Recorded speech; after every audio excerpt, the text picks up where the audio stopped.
Nasa tamang direksyon tayo mga kababayan.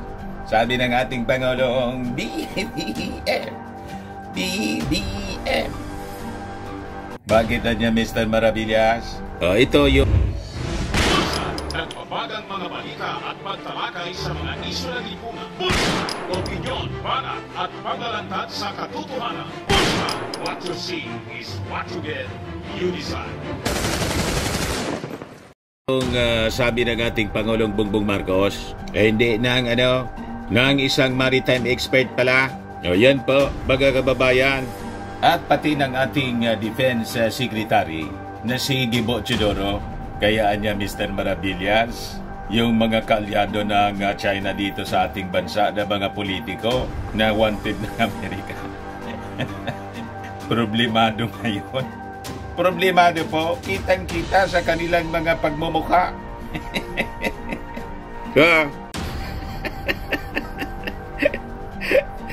Para ng Biyernes Santo, mga kababayan, ang pagmumukha ng mga mamamayan ng Fentanyl Kingdom. Parang sinusukluban ng langit at lupa, mga kababayan, ang mga pagmumukha. Masyadong halata yung mabigat na problema na sila man lang po ang may kagagawan ng lahat nilang problema. Diba? Pero tingnan nyo naman, mga kababayan, yung ating Pangulong Bongbong, sub-sub lang sa kanyang pagtatrabaho. Germany to Inc. Maritime Technical and Vocational Education Agreements during PBBM's visit. Yung ating Pangulong Bongbong, mga kababayan, at First Lady Lisa, busy sa pagsasaayos ng ating bansa. Ayan po. Kita ninyo yung ating Pangulong Bongbong, busy sa kanyang trabaho, mga kababayan. Ito, busy sa pag-iisip ng mga masasama. Masasamang pita. Mga masasamang pagnanasa, mga kababayan. Gusto nang iupo si Inday ng mga supporters ng members ng Fentanyl Kingdom. Hindi na makapaghintay po sa 2028 presidential elections. Nagmamadali. But before ko, mga kababayan, ibigay sa inyo yung full story, click subscribe muna dito sa ating YouTube channel and hit the notification bell para lagi po kayong updated sa mga kaganapan dito sa ating bansa. Like and share na rin po ninyo ng ating video. At huwag na rin po ninyo, mga kababayan, na skip yung ating mga commercial ads para tuloy-tuloy lang ang pag-unlad ng Bagong Pilipinas.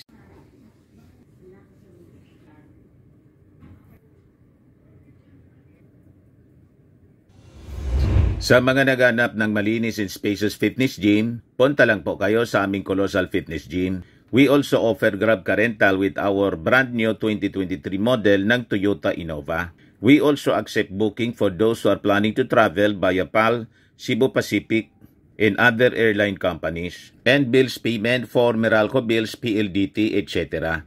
Kahit saan po kayo gusto na mag-travel, pwede na kayo magpa-booking dito online. Bumili ng plane tickets po sa amin. Pati po nagbo-booking kami sa mga hotels. May Paymaya kami rito, may bayad center na rin po. Ang Colossal Fitness Gym is located at 3rd floor Security Bank Building, Lanco Business Park, Legazpi City, Albay. For inquiries, look for Chilon Maravillas. Contact number 0966-802-0949. Yan po yung aming Innova. Lagi na pong matao sa amin.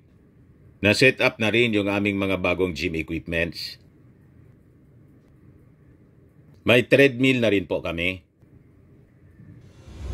Ito naman po yung bago naming product na binibenta online. iGlow Serum, whitening po siya. Tingnan ninyo yung epekto sa aking anak na architect before and now. Yung mga inquiries po ninyo, dumiretso na lang kayo sa kanyang Facebook account, Riz Maravillas. Ito naman po, Firmax Firming and Lifting Cream. Pinapahid po sa mga pulses and affected area. Mainam po siya, mga kababayan, sa mga pains at mga paninigas na mga kaso-kasuan. Ito naman po, Automax Radiant Serum. Sa mukha naman yung application. Anti-aging po siya. you will look 10 years younger than your age. Sa mga cancer patients po, try nyo po ito, Neng siya red mix sa fruit drink. Hindi man po siya gamot, food supplement siya. Kaya lang gawa siya mga kababayan sa goji berry. Yung goji berry may anti-cancer properties. Yung mga inquiries ninyo, dumiretso na lang kayo sa aming messenger sa Facebook para masagot namin agad. Ayos pa? Ayos na niya, Mr. Maravillas. Ang dami na anyang nainggit sa iyo, Mr. Maravillas. Dahil may kapisana ng mga social media influencers na kayo. Ganon talaga po. Mamatay sila sa inggit. At sabihan niya, gumandaan niya yung buhay mo. Wala pa pong eleksyon. Hindi pa nananalo yung ating Pangulong Bongbong Marcos. Nasa kampanya pa lang po. May mga negosyo na tayo. Legit. Di ba? Ngayong iba nainggit lang. Maghanap buhay kayo ng marangal. Hindi yung inggit kayo ng inggit sa kapwa ninyo. Dumiskarte kayo sa buhay para gumanda ang inyong buhay. Hindi yung inubos yung panahon sa mga pagmamarites. Wala kayong mapapala sa ganyang ugali ng mindset. Pag masasama po yung laging iniisip sa kapwa, talagang walang patutuhunguang mabuti. Tulad nito, dinasadlak sila sa problema. Sila man lang po ang may gawa ng problema nila. Pagkatapos isisisi nila sa trouble sa buhay nila mga kababayan, isisisi sa ating Pangulong Bongbong Marcos. Nasaan ang hostisya niyan? Di po ba, mga kababayan? Hindi tumulad sa ating Pangulong Bongbong Marcos at saka kay Martin Romualdez na lahat lang pagsiserbisyo sa ating mga mamamayang Filipino yung pinagkakaabalahan at lalo na po sa internal security ng ating bansa, internal, external security. Kaya tingnan ninyo, natutuwa pati yung mga maritime experts po sa mga aksyon ng ating Pangulong Bongbong. Ito siya, PBBM Admin, Adoption of Comprehensive Archipelagic Defense Concept is a move in the right direction, says experts or expert. Yan po yung sabi ni maritime expert. Ay, hindi pala si Batong Bakal, kundi si iba man pala yon, si Professor Renato Di Castro ng De La Salle University. O yan po, PBBM Admin's Adoption of Comprehensive Archipelagic Defense Concept is a move in the right direction. Sabi niya sa forum, mga kababayan, in reaction po sa foreign policy recently announced by Defense Secretary Gibo Teodoro Jr. Di ba po? Napakaganda. Kaya yung mga minions ng China po dito sa ating bansa ay talagang in panic mode sila. Lalo yung kanilang patron mga kababayan, inahabol na. Wanted. You see? So sabi dyan, itong Comprehensive Archipelagic Defense Concept ay isang paiwatig na finally talagang siniseryoso talaga ng gobyerno yung challenges natin ng external defense. Kasi matagal na, ilang dekada na, marami ng administrasyon ang nagdaan. Parang masyado talagang na-absorb ang atensyon ng defense sa internal security operations, sabi ni Di Castro. Pero anya ngayon, ang nagiging malaking challenge ay itong external security threat na talagang aktibong kinukuha yung ating mga katubigan at yung ating likas na yamang dagat. Kapag hindi sila napigilan dyan, sigurado na in the future, papasok talaga sila sa ating mga inter-island waters at saka sa mga resources natin. Kaya talagang kailangan talaga ito. Di ba, mga kababayan? Huwag kayong nakikinig dito po sa mga propagandista ng Fentanyl Kingdom. Kasi ito pong Fentanyl Kingdom, kasabwat ng China. Tama pa? Pero po, kahit na regular yung pambubuli sa atin, pagmamalabis ng China dito sa West Philippine Sea, yung latest nga po, yung last week, binangga na yung ating Coast Guard, nagka-injury yung ating 4 na mga Coast Guard members, at saka nagka-slight damage. Butit slight damage lang yung ating Coast Guard ship. Pero sabi po ni sabi ni maritime expert Batong Bakal, yung ating Pangulong Bongbong Marcos made the right decision not to invoke the US Defense Treaty. Ayan ang sabi niya. Kailangang habaan pa natin yung ating pasensya para di lumala yung problema. Sabi po niya, sa tingin ko, yun po yung punto noong sinabi nga ng Pangulo na it's not the right time. Tama naman po, hindi naman pwede na bawat sugat mo, itatakbo ka na kay Big Brother.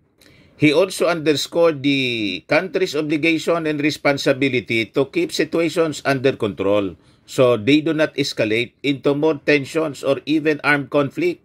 Kaya po, magaling yung ating Pangulong Bongbong Marcos. Malayo po si fentanyl po. Malayo. Kaya na-insecure pong masyado yung mga minions. Gusto na agad po si Inday po. Baka niya, Mr. Maravillas, yun ang utos ng China. Malamang mga kababayan. Kaya isip-isip po tayo. Mag-iingat po tayo ngayon. Ang attention po nakatuon doon sa article na yon, Article 4, No Arm Attack. Mayroon pong Article 3 na sa Article 3 po, malinaw din doon na for any other situation, iyon pong dalawang partido ay nag-commit na magtutulungan sa pagsagot sa mga challenges sa kanilang security. So, dyan po papasok yung magiging response dito sa ganitong klaseng situation. Sabi po ni Batong Bakal. Kaya nga po, nagtutulungan ang US at Philippines pagdating doon sa operations sa West Philippine Sea. Ang minimum po dyan, kita natin information sharing at saka monitoring, yung surveillance, malinaw yan na nangyayari na. Dino-document po kasi lahat ng mga pagmamalabis ng China. Kaya pag umatake po sila, buong mundo po, kokuyugin ng China. Kasi yung kanilang pagmamalabis po dito sa West Philippine Sea, documented natin, documented po ng Amerika. Solido yung ating kaso laban sa China. Pag nagkaroon ng arm attack, ay sigurado, baka ito na ang katapusan ng kanilang lahi. Tama ba? Kasi kumbinsido po ang buong mundo na sila yung bully dito. Sila yung abusado. Sila yung pumapasok sa ating territory, which is illegal po. So yan po, mga kababayan, napakagaling ng mga actions na ginagawa ng ating Pangulong Bongbong Marcos for the security ng ating mga mamamayang Filipino at ng ating bansa. Kaya huwag kayong naniniwala po doon sa mga propaganda ng mga pro-China vloggers na isinusubo ng ating Pangulong Bongbong Marcos sa problema, sa gulo ang ating bansa. Baliktad pa.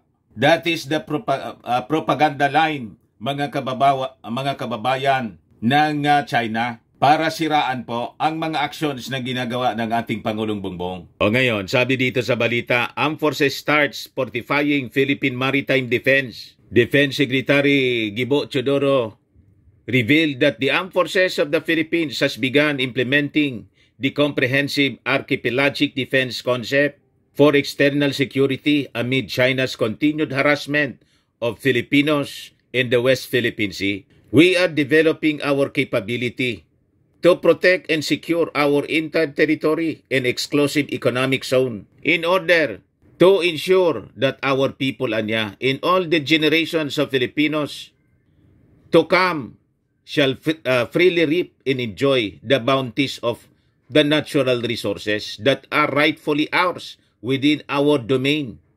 Sabi po ni Gibo Teodoro, hindi tulad ng ginawa ng Fentanyl Kingdom po na gusto nang ipamigay po yung ating territory at ang ating bansa gusto nang gawing province lang ng China. Pwede na niya gawin niyo kaming province. Tuwang-tuwa po yung ambassador ng China sa isang business forum po sa Manila noong kanyang panahon.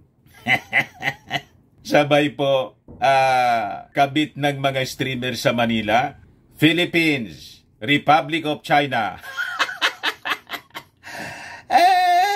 ay Philippines, province of China. Di ba, nagkalat noon yung mga streamers sa Manila. Talagang tutuluyan sana tayo, mga kababayan. Kaya huwag tayong papayag po sa 2028, kahit dito sa midterm elections, na yung mga kaalyado po ng Fentanyl Kingdom, manalo po sa eleksyon, at lalo na po sa 2028 election, kawawa po tayo. Mawawalan tayo ng bansa. So ito pong Comprehensive Archipelagic Defense Concept or CADC covers the acquisition of more sophisticated naval ships and radar systems designed for archipelagic defense capabilities and other highly needed armaments and material with the support of allies to protect the Philippine territory from China's incursions.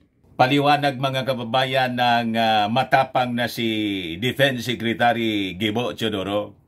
I emphasize niya that this is a strategic action and will not need constant directives to carry out. I thus urge our commanders and units in the armed forces to exert all efforts to operationalize the CADC. Teodoro also called for greater exposure and mobility in areas where the government needs to have a significant presence, especially in the West Philippine Sea, where we cannot tolerate violations of our territorial integrity by anyone. Teodoro's statement came after Chinese President Xi Jinping called on its armed forces on Thursday to coordinate preparations for military conflicts at sea to secure Beijing's interest. Ayan po, gusto tayong sindakin nila. Hindi tayo pasisindak. And based sa survey mga kababayan ng Okta Research, handa ang majority sa ating mga kababayan to defend our country in times of, in case of war with Beijing. Ayan po, 7 in 10 Filipinos willing to defend nation from foreign enemy. Sabi po sa survey ng Okta Research. 77% ang nagsabi, willing sila, mga kababayan, na lumaban. Ganon po. We are the land of noble heroes, mga kababayan. Dapat i-remind natin, ang Chinese government, hindi tayo takot po sa gira. Napatunayan natin yan noong World War II. Diba? Sa ating lupang hinirang mga kababayan, sa manlulupig, di ka pasisiil. Ganon tayo mga Filipino, pero tayo po, hindi man tayo palaaway. Tama? Kasi po, kahit sino man sa atin, kahit nga po ako, reservist po ako, ROTC. Kaysa man po, patayin tayo ng walang laban, di lumaban ka na lang, di ba? Mahirap po ang walang bansa. Yan ang result po. Results of the poll commissioned by the Armed Forces of the Philippines showed 77% of Filipino adults said, "We will fight for the country. In the event of external conflict across major areas, at least 60% of adult Filipinos are willing to fight for the country, with the highest percentage observed in Mindanao, 84%, and the lowest percentage in Visayas, 62%. These findings come amid heightened tensions in the West Philippine Sea due to China's growing assertiveness in the region. The survey noted that the Davao region in Caraga have the highest percentage of adult Filipinos ready to fight for the country in conflict with the foreign enemy, 96%, closely followed by Socsargen, 95%. Kaya sabi ko sa inyo, kahit po yung mga taga Davao, hindi sasama sa pinaglalaban ni Mao Diggs, yung pakikipag-alyado nila sa China, hindi siya approve ng mga taga Davao at Caraga region. Sila lang naman po with the Kingdom of Fentanyl. Kaya malungkot po yung kanilang pagmumuka doon sa kumperensya nila. Kasi alam nila, wala silang support galing sa ating mga mamamayang Filipino. Tingnan naman ninyo yung Liwasang Bonifacio laban kasama ang bayad. Ang bayan, sila lang, yung mga members lang nila. Konti po. So, sabi diyan, meanwhile, Central Visayas 52% and Bicol Region 54%. Matatapang kami rito po. There are more Filipinos in the urban areas, 80% are willing to fight for the country in the event of conflict with foreign enemy compared to those in rural areas, 73%. Across age groups, adult age 45 to 54%, 54%. Age 45 to 54 show the highest willingness to fight for the Philippines, 87%, in a conflict with another nation, while those age 65 to 74% express the lowest willingness, 69%. Siyempre, matatanda na, mahina na po. Pero yung mga tulad natin, mga kababayan, willing tayo na isacrifice yung ating mga sarili to defend our country for the future of our children. Tama ba? Ano man, yung mga Chinese po, hindi man yan mga ligtas, walang paniwala sa ating Panginoong Jesucristo, walang Diyos. In times of war po, pag nangamatay sila, halimbawa may atomic bomb, siyempre, armado nuklear yung Amerikang kaalyado natin. Matulad sila doon sa Nagasaki, Hiroshima. Yung mga kaluluwa niyan, diretso agad sa impyerno. Pero tayo mga believers po, langit. Di ba? Alam natin yung destiny ng ating kaluluwa. Sila, double dead po. Huwag tayong matakot. Sabi po sa Bible, fear not.